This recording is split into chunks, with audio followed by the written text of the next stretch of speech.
छोटे व्यापारी जो होते हैं उनमें जीएसटी रजिस्ट्रेशन को लेकर बड़ा डर होता है।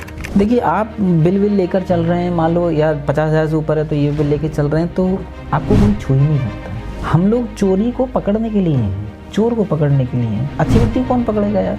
नहीं तो ये बड़ी बात है यार, लोगों को पता ही नहीं कि 10 लाख का बीमा मिलता है। इनकम टैक्स देना आपकी एक जिम्मेदार नागरिक होने का सर्टिफिकेट है। तो मैं तो ये कहूँगा अपने व्यापारियों से कि जिम्मेदार व्यापारी बनकर दिखाइए, व्यापारी तो आप हैं ही। जीएसटी बड़ा महत्वपूर्ण विषय होता है, खासकर सरकार के लिए, देश के लिए। देखते हैं जब भी बात हम करते हैं तो जो बड़े व्यापारी होते हैं दे आर अवेयर। छोटे व्यापारी जो होते हैं उनमें जीएसटी रजिस्ट्रेशन को लेकर बड़ा डर होता है। वो कहते हैं यार सब करा लेना, ये नहीं कराना है, कच्चा ही बिल देना है। क्या उनको नुकसान है वो कच्चा बिल देने में? जो जीएसटी रजिस्ट्रेशन की तरफ वो प्रमोट नहीं हो रहे हैं, इसको लेकर सरकार कितना गंभीर है और आप सभी लोगों के माध्यम से क्या कुछ प्रयास किए जा रहे हैं? देखिए, एक चीज़ मैं आपको बता दूं कि पहली बात तो ये डर निरर्थक है। देखिए, आप बिल लेकर चल रहे हैं, मान लो या 50,000 से ऊपर है तो ये बिल लेके चल रहे हैं, तो आपको कोई छू ही नहीं सकता। जब आप कोई गलत काम कर ही नहीं रहे तो हम लोग चोरी को पकड़ने के लिए हैं, चोर को पकड़ने के लिए हैं। अच्छे व्यक्ति को कौन पकड़ेगा यार? तो यदि आप डर रहे हैं, इसका मतलब मन में चोर है।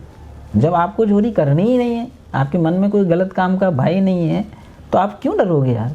रही बात रजिस्ट्रेशन लेने की, तो मैं आपको बता दूं कि यूपी में माननीय मुख्यमंत्री जी की दुर्घटना बीमा योजना भी इसके साथ अटैच है व्यापारियों के लिए। हाँ जी, यदि चाहे वो प्रोप्राइटर फर्म हो, पार्टनर फर्म हो। आप मेरा अगला सवाल खा गए सर। हाँ, नहीं तो ये बड़ी बात है यार, लोगों को पता ही नहीं कि 10 लाख का बीमा मिलता है, बड़ा बेनिफिट है उससे, और कोई पैसा नहीं जा रहा आपका। ठीक, दूसरे एक और चीज़ मैं बताता हूँ आपको। जैसे आप लोन लेना होता है तो आपको 2 साल का ITR मांगते हैं। अब इनकम, भले आप इनकम टैक्स 0 दे रहे हैं, बट ITR फिर भी मांगते हैं। क्यों? इनकम टैक्स देना आपकी एक जिम्मेदार नागरिक होने का सर्टिफिकेट है।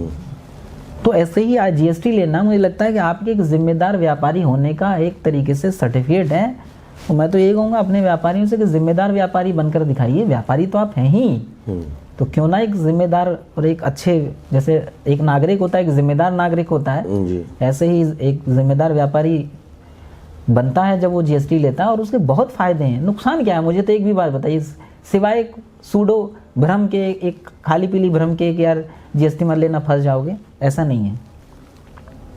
ठीक है, ये खाली भ्रम है। बल्कि जब उसकी चोरी पकड़ी जाती है तब वो जितना बचाता है उससे ज़्यादा तो फिर कई गुना ज़्यादा वो दे देता है, वो फिर वो पाँव पकड़ता है। तो उसकी ज़रूरत ही क्यों पड़े यार, नौबत ही क्यों आए? आप ऐसा काम ही मत करो। और सबसे बड़ी बात है, GST हो चाहे इनकम टैक्स हो, दोनों जगह सरकार ने कभी ये नहीं कहा कि हम तय करेंगे तुम कितना का जो है वो तुम तय करो, ये तो तुम ही तय कर लो यार। अब मेरी इनकम कितनी है तो मैं ही बता रहा हूँ ना, तो अब उसमें भी दिक्कत है क्या? या मेरी कितनी सेल परचेज है, ये सिर्फ आप ही बता दो, हम उसी को वेरीफाई कर देंगे, खत्म बात।